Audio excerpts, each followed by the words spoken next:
거꾸로 매달린 삶을 바로 세우는 방법. 2025년 9월 6일 백중회양법회. 안녕하세요. 오늘은 지난 49일 동안 진행된 백중기도를 회양하는 백중절입니다. 스님은 백중회양 법회를 하기 위해 새벽 3시에 두북수련원을 출발하여 서울로 향했습니다. 차로 3시간을 달려 6시에 서울 정토회관에 도착했습니다. 아침 식사를 한 후 정토사회문화회관 3층 설법전으로 향했습니다. 오전 10시 정각에 삼귀이와 반야심경 봉독을 하며 백중회양 법회를 시작했습니다. 정토회 회원들 4천여 명이 생방송에 접속한 가운데 3배의 예로 스님에게 법문을 청했습니다. 스님은 백중의 유래와 백중 기도를 하는 마음가짐에 대해 1시간 정도 법문을 해주었습니다. 오늘은 음력 7월 15일, 백중절 또는 오랑분절이라고 부르는 날입니다. 백중절은 조상을 섬기고 기념하는 날입니다. 나라가 있어야 국민이 있고, 국민은 또 나라의 보호를 받습니다. 그러나 오늘 이 자리에 내가 있게 한 가장 큰 은혜자이자 공로자는 바로 부모님입니다. 부모님이 있으려면 할아버지와 할머니가 있어야 하고, 할아버지와 할머니가 있으려면 또 그 위에 부모님이 있어야 합니다. 이 모두를 우리는 조상이라고 부르죠. 이렇게 지금의 나를 있게 한 조상의 은혜에 감사하고 기념하는 날이 바로 백중절입니다. 백중절. 우리가 잊지 말아야 할 4가지 은혜. 옛날에는 하늘신을 섬겼기 때문에 여러 은혜 가운데 첫 번째를 하늘의 은혜라고 생각했습니다. 두 번째는 나라의 은혜입니다. 옛날에는 나라의 주인이 임금이었으니까 나라의 은혜는 곧 임금의 은혜였습니다. 세 번째는 조상의 은혜입니다. 그리고 네 번째는 만중생의 은혜입니다. 보통 이 4가지 은혜를 사은이라고 했습니다. 이것을 현대적으로 해석하면 첫 번째, 하늘의 은혜라고 하는 것은 자연의 은혜라고 할 수 있습니다. 태양과 달, 산천초목이 있어서 우리는 에너지를 얻고 생명을 이어갑니다. 하지만 우리는 이런 자연의 은혜를 잊고 살 때가 많습니다. 특히 현대에는 개발이란 명목으로 인간이 자연을 지나치게 파괴해서 기후위기와 같은 재앙을 초래하고 있습니다. 그래서 우리는 물 한 방울과 쌀 한 톨 속에서도 천지신명이라고 하는 자연의 은혜를 잊어서는 안 됩니다. 두 번째, 나라의 은혜라고 하는 것은 옛날에는 임금의 은혜라고 했지만 오늘날에는 국민의 은혜라고 할 수 있습니다. 나와 더불어 살아가는 국민이 나라의 주인입니다. 그래서 우리는 국민의 은혜를 잊지 않고 살아야 합니다. 천지자연의 은혜가 있어도 누군가는 곡식을 길러야 하고 온갖 물건을 만들고 도로도 닦아야 합니다.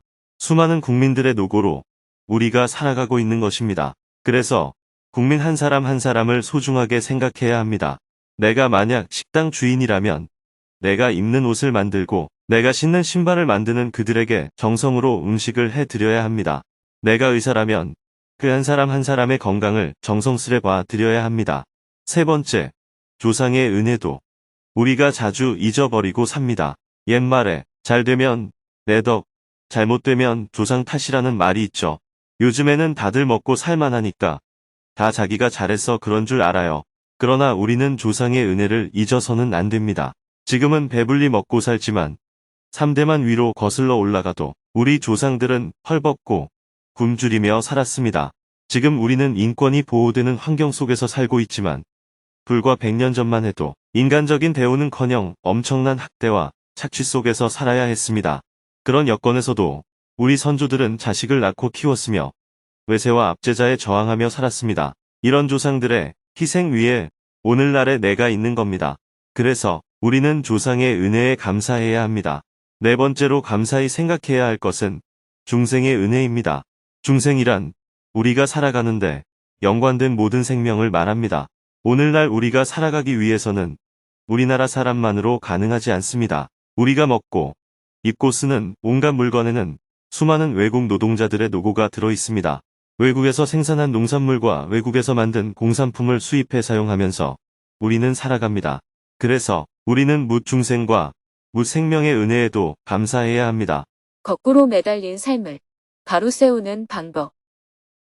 이 4가지 은혜 중에 오늘 백중절을 맞아 특별히 감사해야 할 것은 첫째가 조상의 은혜이고 둘째가 묻 중생의 은혜입니다. 그래서 옛날에는 백중날의 노비에게도 자유를 주었습니다. 사람이지만 사람 대우를 받지 못하고 짐승처럼 일만 하는 그들에게도 백중날 하루는 자유를 준 것입니다. 용돈을 주고 장마당에 가서 먹을 것도 먹고 놀게 해주었습니다. 주인을 모시고 따라가는 게 아니라 그날은 자기가 주인이 되었습니다. 평생 일만 하는 소 같은 가축에게도 이날은 맛있는 음식을 주었습니다. 우리가 살아간다는 건 어떻게 보면 이렇게 하찮게 여기는 사람들의 노고 덕분입니다. 이걸 자각한다면 우쭐대고 교만하지 않을 것이고 다른 사람을 멸시하고 차별하지 않을 것입니다. 오늘 우리가 이런 마음을 낼 때 자신의 괴로움이 사라지게 됩니다. 즉, 자기 천도가 되는 거예요. 천도라는 말은 고통 속에 있는 사람을 건져내어 좋은 곳으로 보내는 것을 말합니다. 인도 말로는 무람분이라고 합니다. 거꾸로 매달린 것을 바로 세운다는 뜻입니다. 거꾸로 매달렸다는 것은 우리가 조상의 은혜, 중생의 은혜, 천지 만물의 은혜 속에 살아가고 있으면서도 눈이 어둡고 귀가 막혀 알지 못하고 자연을 파괴하고 중생을 차별, 무시 학대하고 자기 잘난 맛에 조상까지 무시하며 사는 삶을 뜻합니다. 옛날에는 삶을 종결하고 그 결과를 반영하는 것이 내세라고 생각했어요. 내세가 있고 없고가 중요한 게 아니라 옛날에는 현재의 삶을 마감하면서 평가한 후 다음 생이 이어진다고 생각했습니다. 그래서 이번 생을 함부로 살면 다음 생에 고통을 받으니 이번 생을 좀 잘 살라고 가르쳤던 것입니다. 어리석은 자들은 자신이 잘 사는 줄 알고 살았는데 막상 삶을 종결해보니 지옥에 갈 업보를 지은 것입니다. 거꾸로 산 거죠.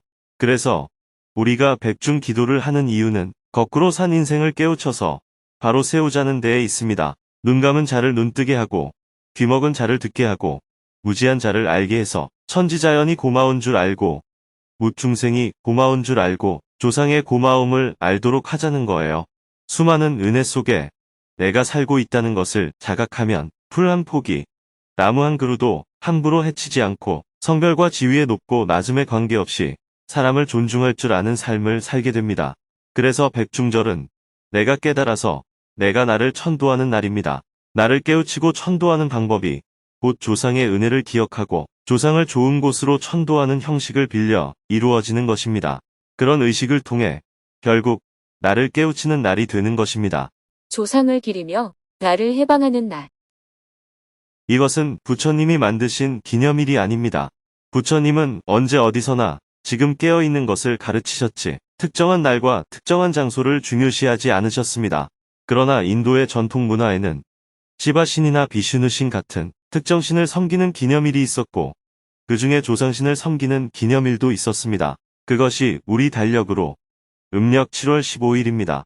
그날은 밥을 해서 냇가에 뿌리며 조상신이 좋은 곳으로 가도록 하는 전통 의식을 행했습니다. 이 풍습이 인도 불교 안으로 들어오게 된 것입니다.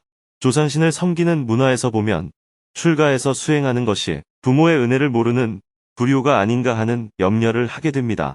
특히 중국이나 한국 같은 유교 문화권에서는 교를 가장 중요시했기 때문에 출가를 불효한 것으로 여겼습니다.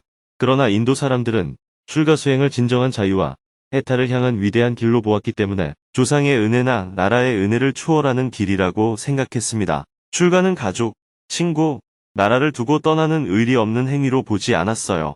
우리나라에서 나라를 위해서 가족을 떠나 희생하는 사람을 애국자라고 칭송하듯이 인도에서는 모든 것을 뒤로하고 인간의 궁극적 진리를 향해서 나아가는 수행자들을 위대한 사람으로 여겨 더욱 높이 칭송했습니다.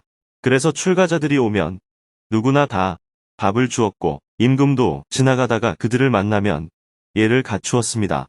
이렇게 우리와 문화가 조금 달랐지만 그렇다고 가족을 떠나는 일이 가족에게 미안하지 않은 것은 아니었습니다. 그래서 부처님도 출가하시며 결코 내 개인의 이익을 위해서 출가한 게 아니라 진정한 자유의 길을 찾아 다시 돌아와서 가족과 친지들과 함께 나누겠다라고 서원을 세우셨습니다.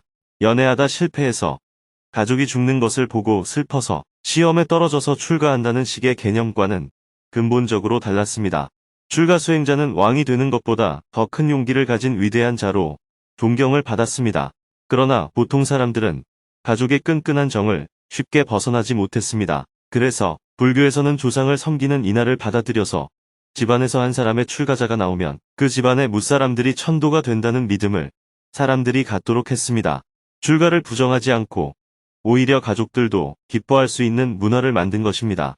이렇게 조상을 섬기는 기념일을 인도 불교에서 먼저 차용을 했고 그것이 중국으로 건너오면서 더욱 강화가 되었고 중국의 효사상과 우리나라의 조상신을 섬기는 사상이 결합하면서 더욱더 비중 있는 기념일로 자리를 잡아 나갔습니다.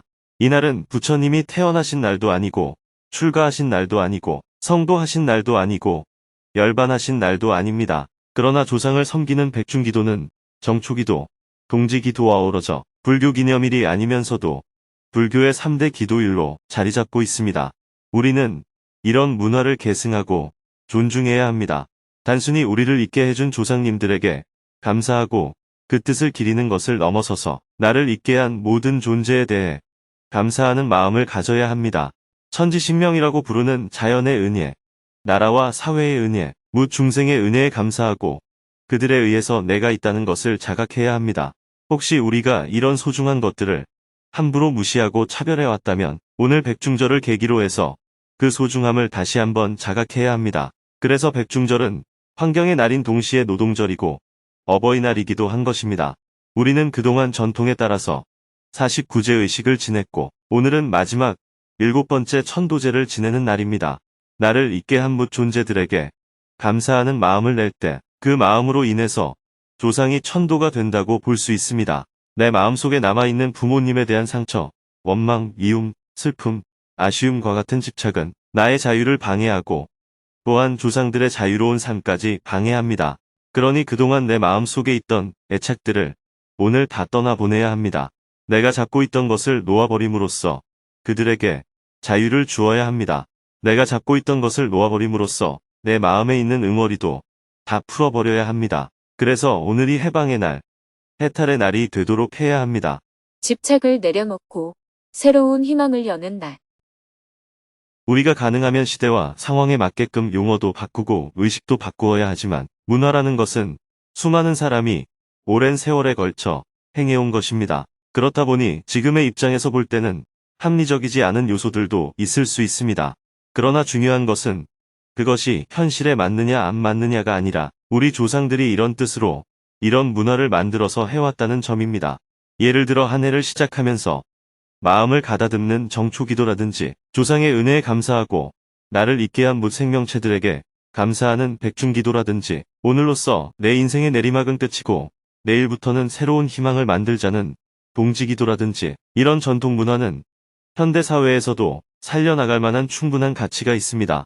그래서 정포회에서는 이러한 세 가지 전통 문화를 꾸준히 계승해 나가고 있습니다. 그러니 부모에 대한 원망과 미움이 있는 사람들은 오늘 그 마음을 내려놓고 감사하는 마음을 내고 슬픔과 아쉬움을 간직하고 있는 사람들은 그 집착을 내려놓고 자유와 해탈을 얻겠다는 마음으로 이 백중회양 기도에 참여해 주었으면 좋겠습니다. 지난 100년 동안 우리는 서양의 문화가 더 발전되었고 우리의 문화는 뒤처지고 볼품없다고 생각을 해왔습니다. 그러나 이제 우리도 과학기술을 습득하고 경제가 발전하면서 어느 정도 자신감을 가지게 되었습니다. 최근의 영화, 드라마, 애니메이션에서는 우리의 전통을 재발견하는 이런 작업들을 하고 있기 때문에 그 일부가 드러나서 빛나고 있는 것입니다.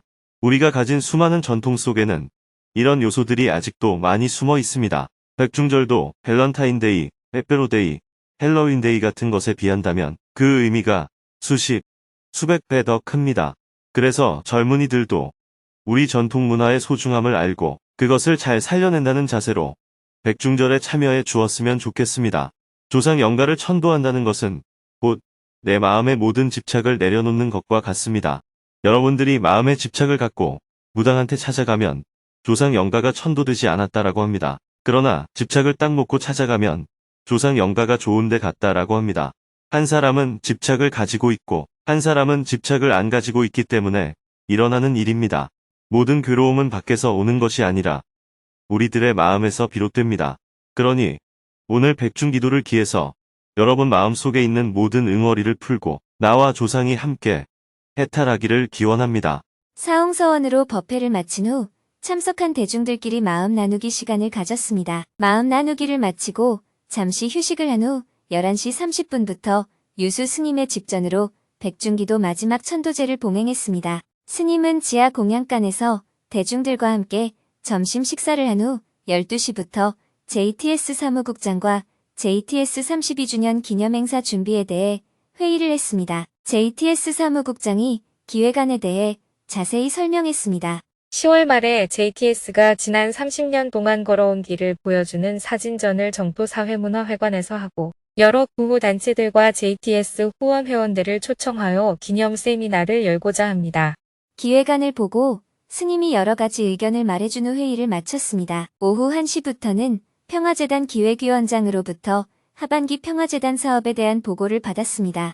그리고 오후 2시에는 북한 문제 전문가분이 스님을 찾아와서 2시간 동안 미팅을 했습니다. 며칠 전 중국 전승절 80주년 열병식을 기점으로 북, 중, 러삼각 공조가 강화되는 것 아니냐는 우려 속에서 한반도의 평화를 위해 어떤 역할을 해야 하는지 많은 대화를 나누었습니다. 곧이어 청년특별지부 지부장이 11월에 개최하는 청년 페스타 사업에 대한 계획을 설명하고 스님에게 조언을 청했습니다. 연달아 미팅을 한 후 오후 5시가 넘어 하루 일과를 마쳤습니다. 오늘은 해외 순회 강연을 하는 동안 쌓인 피로를 풀기 위해 일찍 잠자리에 들었습니다. 내일은 오전에 정토사회문화회관에서 정토회 2-1차 천일결사 중 마지막 10차 백일기도 입제식을 한 후 오후에는 경남지부 회원의 날 행사를 하고 저녁에는 유럽 순회 강연을 하기 위해 인천공항을 출발하여 유럽으로 향할 예정입니다.